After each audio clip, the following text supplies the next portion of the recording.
अस्सलाम वालेकुम प्यारे दोस्तों, नई रेसिपी और हम हाजिर।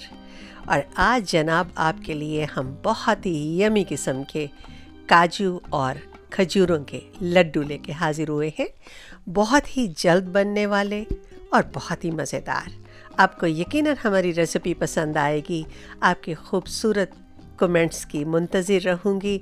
ज़रूर बताइएगा कि आपको हमारे लड्डू कैसे लगे।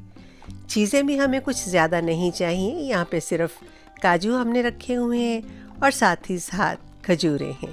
तो बराबर बराबर मिक़दार में इसको हमने लेना है। थोड़े से तिल हैं जो ऊपर लगाएंगे और इसके अलावा वाइट चॉकलेट है। यह आपकी मर्ज़ी है, आप लगाना ना चाहें तो आप इसको स्किप भी कर सकते हैं। बेसिकली हम ये सिर्फ 2 चीज़ों से बना रहे हैं। इससे ज़्यादा की जो चीज़ें हैं वो सब ऑप्शनल हैं, आपकी मर्ज़ी है। आप लगाना चाहें तो आप लगा सकते हैं। तो सबसे पहले हमने काजू को बारीक पीस लेना है। बहुत अच्छी तरह से पीस लीजिए और बिल्कुल पाउडर की शक्ल नहीं हमने देनी, थोड़ा थोड़ा सा हमने इसको मोटा रहने देना है। आपको दिखाते हैं कि ये किस तरह से बना है। ये देखिए, बहुत ज़्यादा पाउडर नहीं है, ये दाना दाना है। और अब इसको हम निकाल लेते हैं एक बड़े बर्तन में।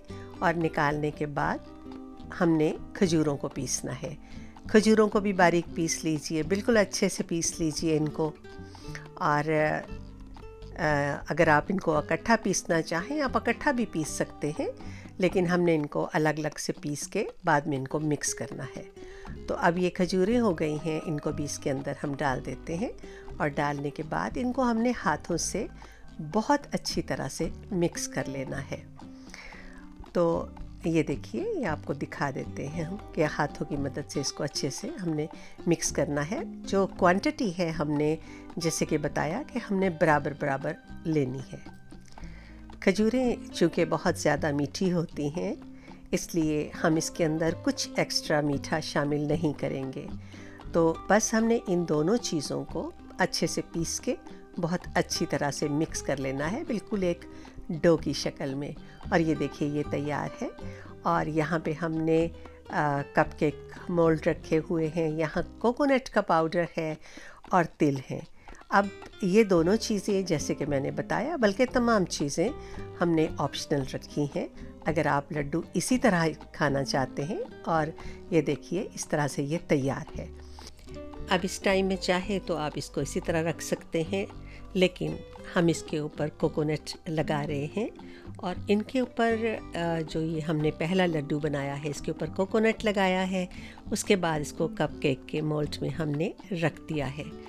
तो चलिए दूसरा लड्डू बनाते हैं। और दूसरा लड्डू जो है वो बनाने के बाद इसके ऊपर हम तिल लगाएंगे।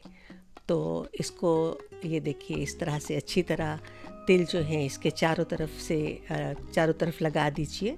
और फिर हाथों की मदद से इसको थोड़ा सा हमने रोल किया है और ये तैयार है। इसको भी हमने इसी तरह से रख दिया है। अब दूसरी आपको एक और जो है वो चीज़ दिखाते हैं कि अगर आप लड्डू नहीं बनाना चाहते, आप इसको टिक्की की सूरत में बनाना चाहते हैं, तो आप इस तरह से टिक्की भी बना सकते हैं। और टिक्की बनाने के बाद ये देखिए जिस तरह कबाब बनाया जाता है ये तैयार है। अब इसको आप इसी तरह से कोकोनट लगाइए या तिल लगाइए, ये आपकी अपनी मर्ज़ी के ऊपर है। तो तैयार कर लेते हैं इसी तरह टिक्की को। और ये देखिए दरमियान से हमने इसको थोड़ा सा गहरा कर दिया है। इसके अंदर आप काजू रखना चाहें तो काजू रख सकते हैं, आप चॉकलेट डालना चाहें तो आप चॉकलेट डाल सकते हैं। अब एक और टिक्की बनाते हैं और उसको बनाने के बाद उसके ऊपर इसी तरह तिल लगा के आपको दिखा देंगे। तो ये देखिए ये बन गई है। और इसको भी हम दरमियान में से उंगली की मदद से थोड़ा सा दबा देंगे, ताकि इसके अंदर आप कोई भी चीज़ फिल करना चाहें तो आपको आसानी हो। और ये देखिए ये भी हो गया। तो इसी तरह से हमारे पास जितना मटेरियल है उसको तैयार कर लेते हैं। और साथ ही साथ हम चॉकलेट भी तैयार कर लेते हैं। तो हमने देगची में पानी रखा हुआ है उबलने के लिए, उसके ऊपर हमने एक बर्तन में चॉकलेट डाल के रख दिया है। तो चॉकलेट जो है वो मेल्ट हो रहा है बहुत अच्छे से। तो इसी तरह से आप इसको हिलाते रहिए और अच्छे से मेल्ट कर लीजिए। अब इसको आप किसी पाइपिंग बैग में डाल लीजिए या चम्मच की मदद से आप इसको इसके ऊपर लगा दें। तो मैं इसको इस तरह, क्योंकि ये अभी गर्म था, तो मैंने इसी तरह चम्मच की मदद से ही इसको इनके ऊपर लगा रही हूँ मैं। तो थोड़ा थोड़ा ये इसके अंदर चला जाएगा और बाकी इसके ऊपर लगा देंगे। कुछ हम काजू लेंगे और काजू जो है उनको हम इनके ऊपर एज ए डेकोरेशन जो है वो लगा देंगे। तो ये देखिए, इस तरह से हल्का सा दबाते हुए आप इसको इसके ऊपर रख दीजिए। बहुत उम्मीद करते हैं कि आपको हमारी आज की रेसिपी अच्छी लगी होगी। इसको ज़रूर बनाइएगा, क्योंकि ये विद इन नो टाइम बन के तैयार हो जाते हैं और खाने में भी बहुत मज़ा देते हैं। और अगर आप चाहें तो आप इनके ऊपर पूरी तरह से आप ये तिल और कोकोनट अगर नहीं लगाना चाहते तो आप पूरी तरह से इसके ऊपर चॉकलेट जो है उसको अप्लाई कर सकते हैं। और ये आपको एक दिखा देते हैं कि किस तरह से आप इसको पूरी तरह से आप इसको चॉकलेट में डिप भी कर सकते हैं और इसको इसी तरह अप्लाई भी कर सकते हैं। तो जनाब, अगली किसी भी नई रेसिपी तक आप सबसे इजाज़त चाहूँगी। अपना ढेर सारा ख्याल रखिएगा और दुआओं में मुझे भी याद रखिएगा। अल्लाह निगहबान हो आप सबका।